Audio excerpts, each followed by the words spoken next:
Harry, it has been quite a while since I looked at a Andy book on here, and this is a good one to re-usher in the Andy books.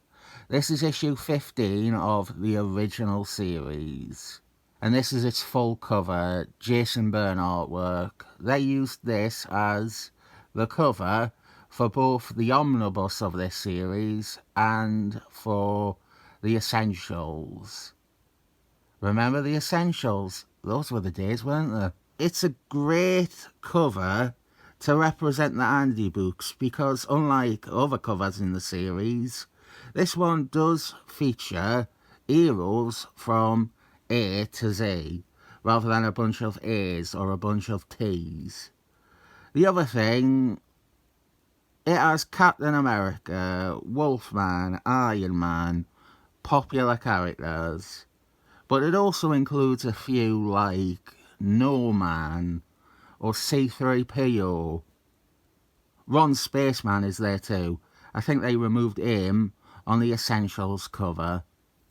Anyway, this isn't your traditional Andy book. We have Book of Weapons, Hardware and Paraphernalia.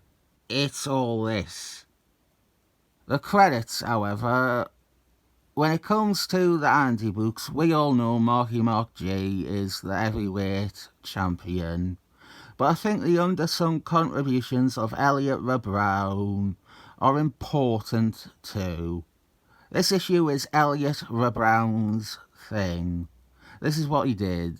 Detailed schematics, building layouts and floor plans. And something else to point out is that he continued to do so, far less frequently sadly, when they brought the Andy books back in 2004. We have got a treasure room of trophies here, if you are an evil version of Hulk, from the future that is. Beginning with the Ant-Man helmet, designed and constructed by Hank Gordon. If I were to nitpick, I always felt that referring to them as Ant-Man's helmet felt informal.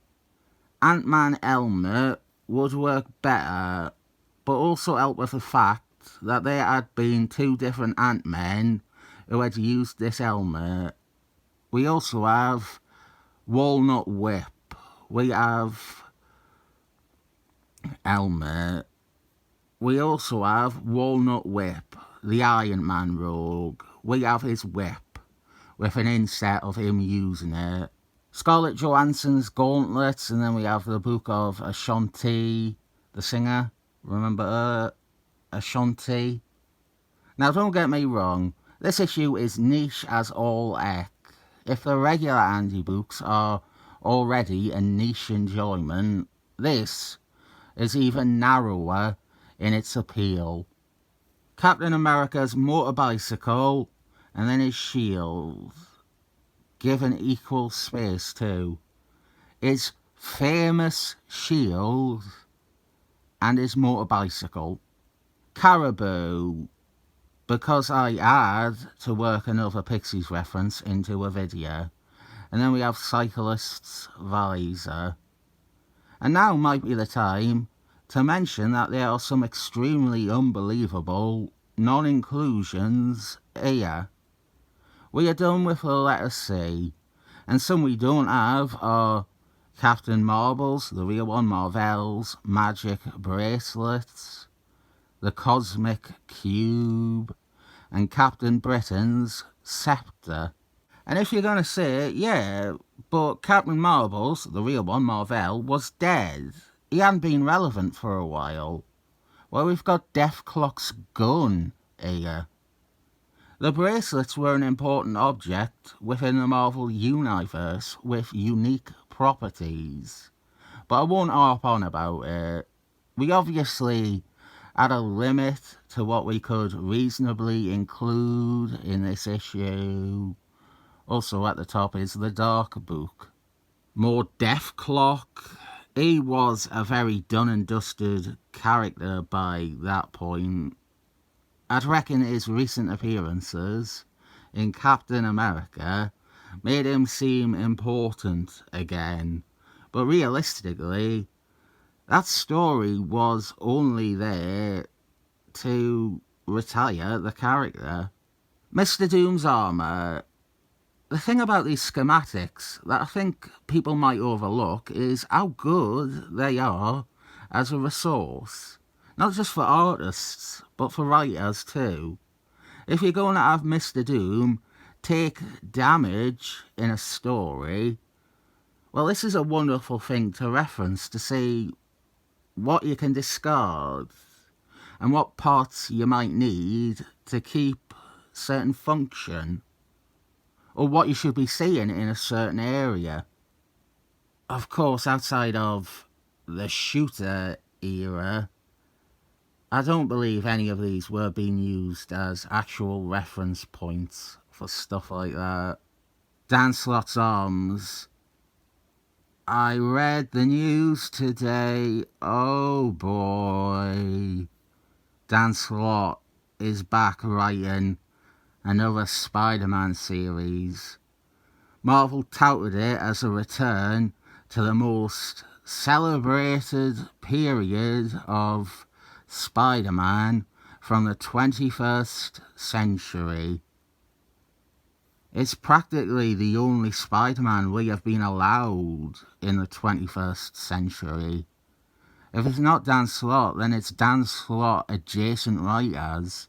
Writers who were writing Spider-Man when Dan Slott was in charge, like The Redneck or Joe Casey.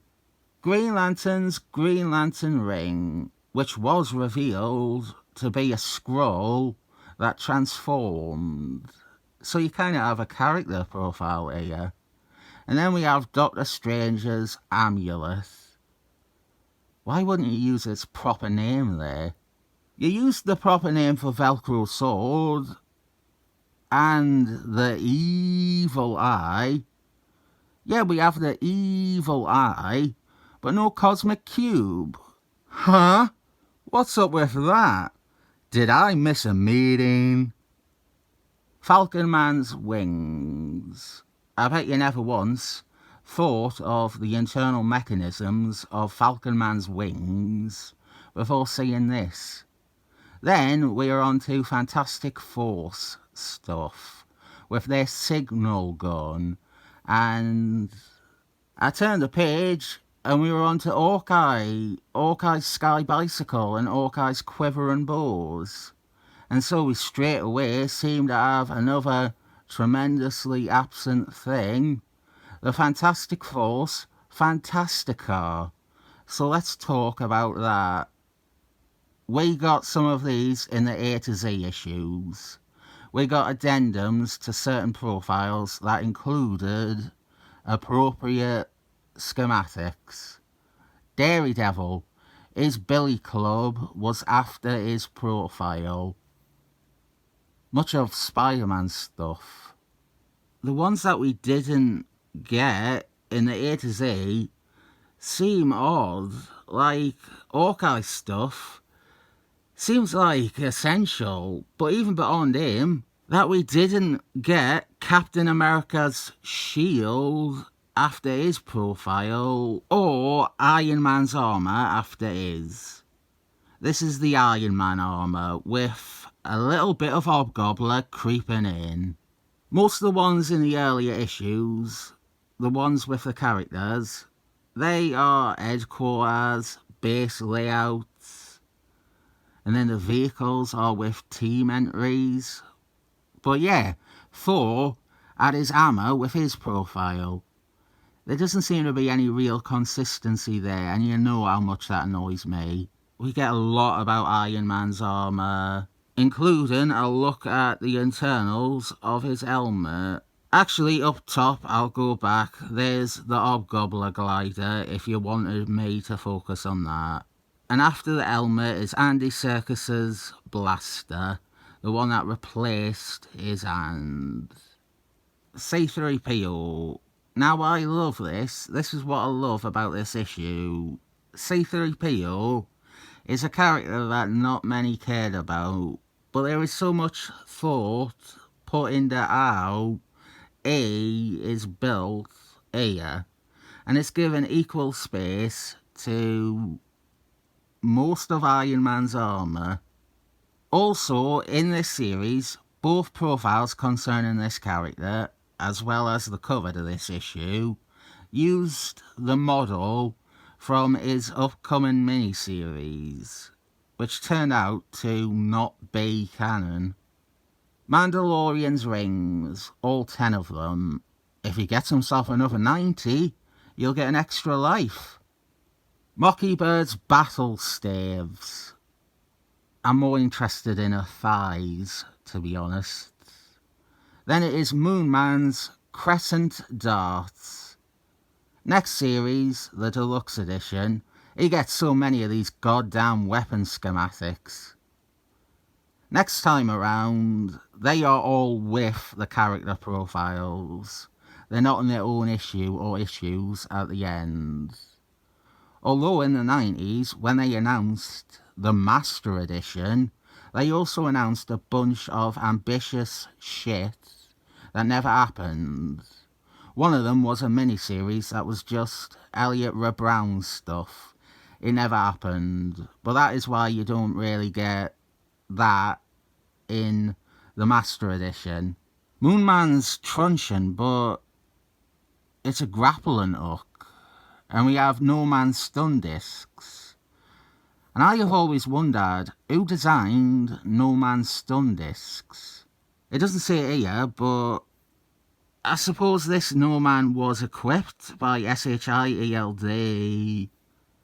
But didn't Steve Rogers use stun discs too? The whole point is that it's meant to be similar to his shield. Robert Downton Abbey Jr., that kind of makes sense, but nowadays they just say everything was created by him. Let's say Black Panther, he made them. He made the shield for Steve Rogers when he was the captain. The shield that went on to be Us Agent's shield. Right, there's no vibranium involved, so it probably wasn't Black Panther. So that brings us back to Iron Man. Or maybe S.H.I.E.L.D, maybe Steve Rogers got them to create them for him. Sir Anthony Hopkins' spear, as featured in Thunderbals 141, 142 and 143.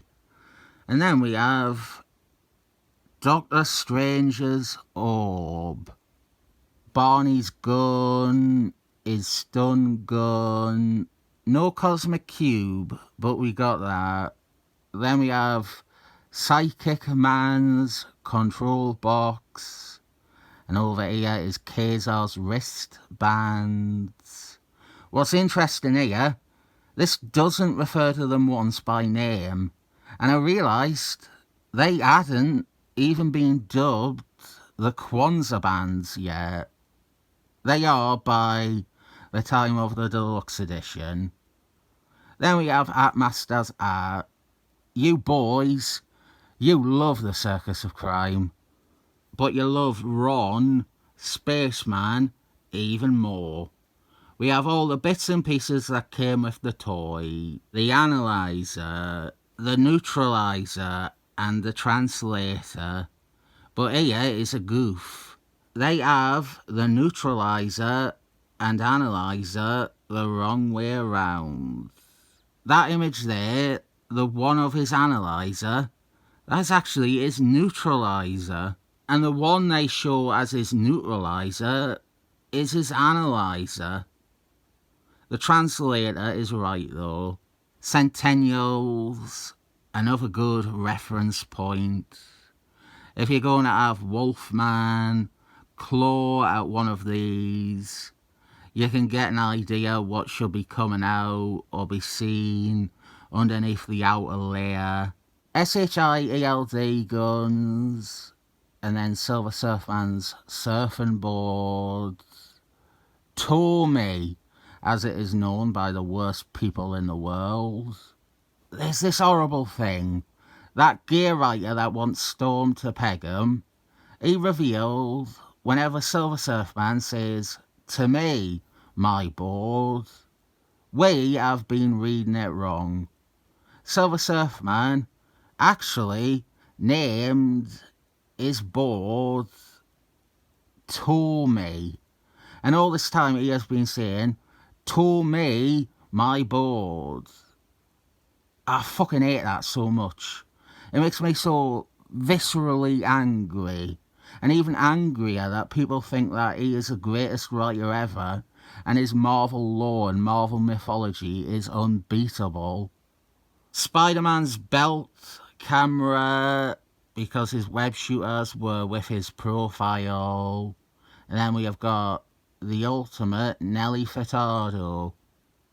This is before we really knew what it actually did, although a year earlier we had seen it used in What If, and so the profile hypothesizes that it may function the same as it did in that reality, which later turns out to be the case.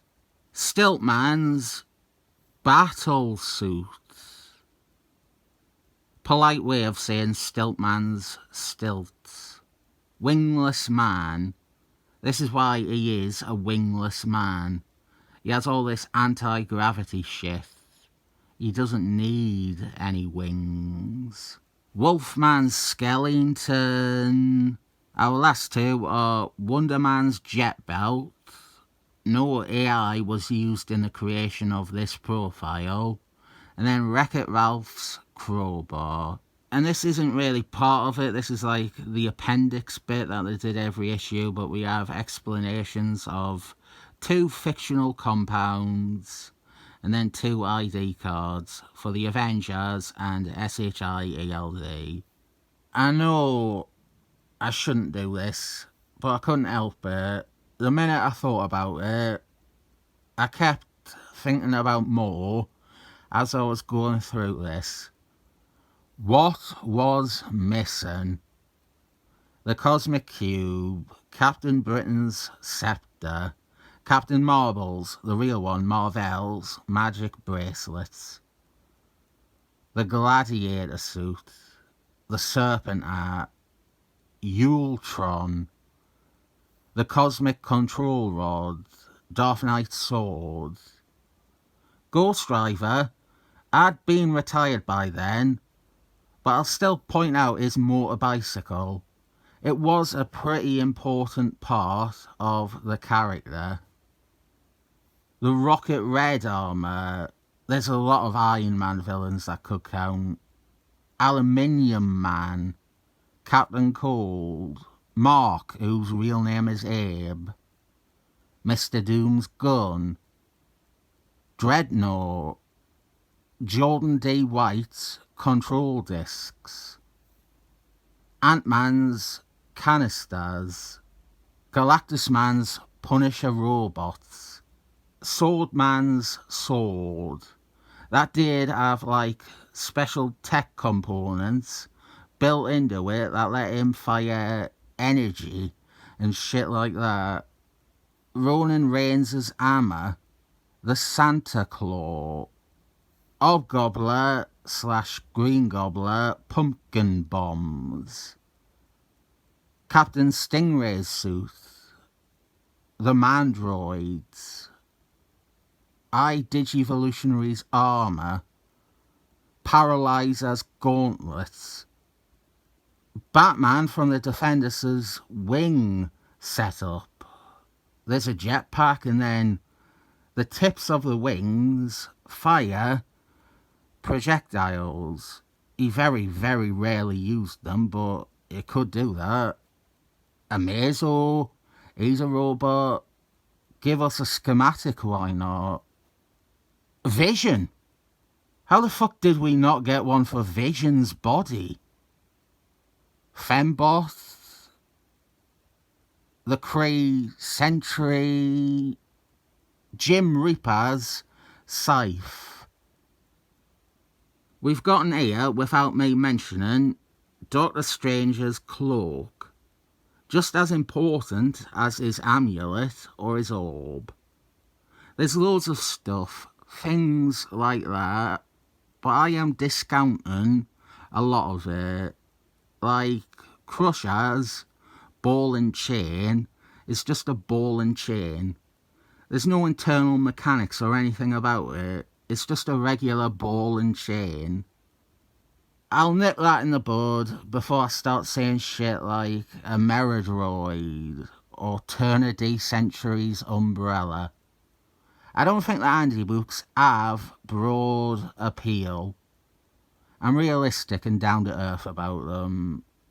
However, what I will say is this issue, I think, has an even narrower appeal. I personally respect this, but I've never really been into this. It's not very interesting. I love Captain America, but I never needed a schematic of his shield. I don't think that this is worthless. I respect it, and I think Eliot Brown was brilliant for this, but I suppose I think the deluxe edition did it better where they were with the profile rather than presented as a separate issue. I'll give this 7 thumbs up, and I'd like Eliot Brown to do a blueprint of my 7 thumbs.